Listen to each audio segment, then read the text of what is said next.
Hi, I want to talk to you today about the philosophy of Jürgen Habermas, and particularly his idea of discourse ethics. Most people see ethics as a fundamental sort of discipline thinking about basic questions about how to live. Questions like, what kind of person should I be? What should I do? How do I go about deciding? Those questions, what to be, what to do, how to decide, are really the core of ethics.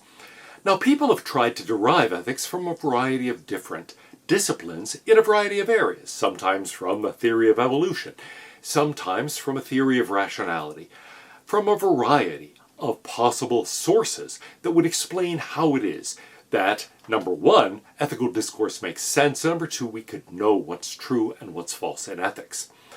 Habermas has a distinctive view here. He derives all of ethical value from a special kind of normativity. So he isn't deriving normativity from nothing at all, or from something that is purely non-normative. On the other hand, he does think there are basic norms of conversation, norms of discourse, linguistic norms in effect, and that those form the core of our concepts of ethics. Habermas gives us a sort of two-level social theory.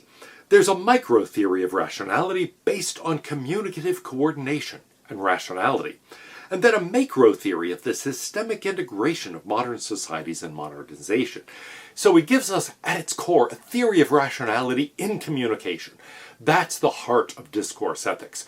From that, we generate an ethical system in general, and then he couples that with this macro-theory of how people in groups behave, how they work together in political societies and in other group settings.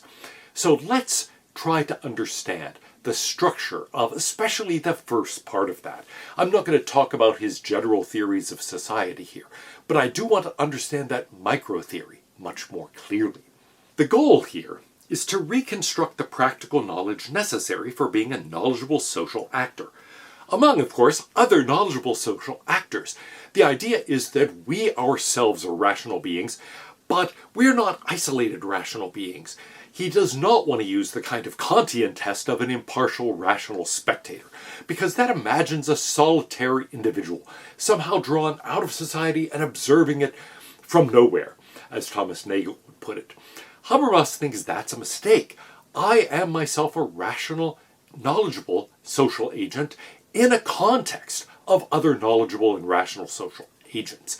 And so that kind of social context is fundamental to understanding ethics and value in general. We can't abstract away from it. We cannot seek the source in a pure theory of rationality. It has to be rationality in communication with other knowledgeable rational agents. Habermas's goal in discourse ethics is to articulate the structure of that kind of rationality, communicative rationality. And so our goal here is going to be to try to understand his theory of these invariant structures of communication, a kind of formal pragmatics of how knowledgeable and rational social agents interact. Well, how do we interact? How do we decide ourselves and then collectively on a course of action, on what to be, what to do, how to decide? Well, the answer is, we do that by using language. We communicate with each other. We think by using language. And so in all of these ways, we are reliant on a kind of linguistic structure. It is language that enables us to interact intelligently with other rational and knowledgeable agents. So we have to begin with a theory of language, he says, a theory of discourse, a way of understanding the structure of discourse. Now, discourse, understood in this way, has a goal. It has a telos. And that is precisely understanding. Okay, we want to coordinate with other people. We want to cooperate with them. But in order to do that, we have to understand them. And so before we think about problems of cooperation or coordination in general, we need to begin by thinking about how it is possible for us to interact rationally with other people, how it is possible for us to understand them, understand their goals, understand their ideas, understand their thoughts, understand what they say in conversation. This means we have to have a theory of strategic action. Actors aren't so much interested in mutual understanding themselves as in achieving their individual goals. And so it's not simply that we walk around the world obsessed with the problem, as Aristotle put it, of seeking to know, of trying to understand the world. That's a great goal, and we want to have that goal. However, that's not all. We are not simply disinterested figures searching around for knowledge of the world. Instead, we're trying to do something. We want something. And so we have to understand understanding itself in the context of that kind of goal-directed activity. In understanding communicative action, then, we have to understand that speakers coordinate their action and pursue their individual or joint goals on the basis of a shared understanding that the goals are inherently reasonable or merit-worthy. So I can get you to go along and cooperate with me and at least give me the information I need in order to pursue my goals, only if you agree that those goals are in some way merit-worthy, if they're reasonable goals. If I express a goal and you think, well, that's reasonable enough, yes, I'll help you, I'll talk to you about that. Let's say I'm trying to get to the Harvard campus, and you say, oh, okay, I guess that's a reasonable goal. Here you are in Somerville, so sure, I'll explain how to get there. That's something that makes perfect sense. It's intelligible, I can understand the goal, I find it merit-worthy, and so I help you. But suppose you have a goal that I do not view as merit-worthy. You say, hey, my goal is to step on the crack of every sidewalk in the city. Will you help me understand where the best sidewalks are? I may decide, look, that's a ridiculous goal. I'm not really going to help you. It's worse, of course, if I find it a highly objectionable goal. If someone breaks into my house and says, my goal here is to rob and kill you, then I'm certainly not going to say, oh, well, what do you need from me? I'm not going to cooperate. So this kind of understanding serves for the purpose of communication, the purpose of seeking our own goals. But what are we doing? We're going to go along, we're going to agree and cooperate only if we view those goals as reasonable and worthy goals that we're willing to help you attain. Habermas thus gives us a pragmatic theory. He says we understand a speech act when we know the kinds of reasons that a speaker could provide in order to convince a hearer that he's entitled, in the given circumstances, to claim validity for his utterance. In short, when we know what makes it acceptable. Well, what do we need? What do I need from you in order to accept that your goals are reasonable and that I should engage in discussion with you? I should engage in discourse with you. In order to help you achieve these goals, which I now view as reasonable, what kind of reasons can you give me? Well, we need a way of understanding that. And so there are basic validity claims, Habermas says, things that I am going to expect from you if I'm to cooperate in this kind of joint endeavor. And one of them is, I have to believe that your speech act is sincere, that you're not trying to deceive me. After all, I'm trying to assess your goals as reasonable and merit-worthy, and I can't do that if I think you're lying to me about your goals. So I need to believe that you are sincere and that you are not trying to trick me or deceive me in articulating what they are. Secondly, they've got to be socially appropriate or right. I'm not going to help you if I think your goals are morally wrong or if I think they're simply socially unacceptable goals. And finally, I better listen to your discourse and think that it's factually true, that it's representationally adequate. If I think you're just badly deceived, then I'm not likely to cooperate with you. I won't view your goals as reasonable. If you come and say, look, I'm sorry, but yesterday I was chased all over the neighborhood by this alien spacecraft. It's been trying to abduct me and I don't know what to do. I woke up this morning, I looked outside, there it was again, it's been chasing me all day. And I say, well, where is it now? Say, it's hovering right over the house. And I look outside, there's nothing there. I'm going to think, okay, this is not representationally adequate. There's something really wrong with this picture. And it's not that I think there's anything wrong with your goal of survival and hiding and so on. It's simply that I don't think you understand the way the world is at all. I think you're badly misled. And as a result, you're saying things that just aren't factually true. We can, of course, have other views about exactly what counts as making a discourse acceptable. The most obvious one in the literature in linguistics and philosophy is that put forward by H. Paul Grice. So let's take a detour for just a moment and talk about Grice's conversational maxims. He gives us a view that says there is, yes, a kind of pragmatic element to discourse, and it's important that we understand it for understanding the kinds of moves people make. Now, this tends to produce a set of ideas, including conversational implicature, conventional implicature, and a variety of other things that really turn out to be immensely useful for explaining all sorts of philosophical and linguistic phenomena. I'm not going to go into all of that right now, but I do want to say there are some basic maxims here.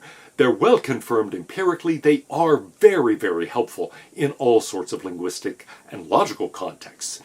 So what are basic maxims that Grice puts forward? Maxims of conversation. The most fundamental is the cooperative principle. The idea here is you want to make your conversational contribution such as is required at the stage at which it occurs by the accepted purpose or direction of the talk exchange in which you're engaged. So in other words, you want to actually meet the expectations of that conversational setting. Now that's not itself, you might say, a principle so much as a meta principle, which is follow the principles that are appropriate to this particular conversation. But conversations can vary in lots of ways, so it's important to understand the framework and the context in order to get things right and to cooperate with your fellow interlocutors. One of the maxims is a maxim of quantity. Make your contribution as informative as is required, but also make it no more informative than is required. So yes, tell people what they need to know. On the other hand, don't go into a lot of excess detail. If somebody right now says, "How do you get to the Arboretum?" I'll simply say, go to the end of the street, turn left, go up the hill, it will be on your right. Simple directions. Now, I could say a lot more. On the other hand, I want to be efficient. I want to give him the right amount of information. Now, sometimes there are people who really don't do that. The first time I saw Federico Fellini's movie Amarcord, I hated it because I thought there's no plot here at all. This isn't going anywhere. But I saw it again later at the insistence of a friend who thought I was a Philistine for not liking it. And halfway through, the friend was fed up and said, "Oh my God, you are right, I want to leave." But I said, nope, I'm really enjoying it this time. Why? Because I realized, look, these are just memories. These are just reminiscences. There is no plot. It's not going anywhere. This is just what it was like to be growing up in Italy in the 30s and 40s. And so just sit back and enjoy it.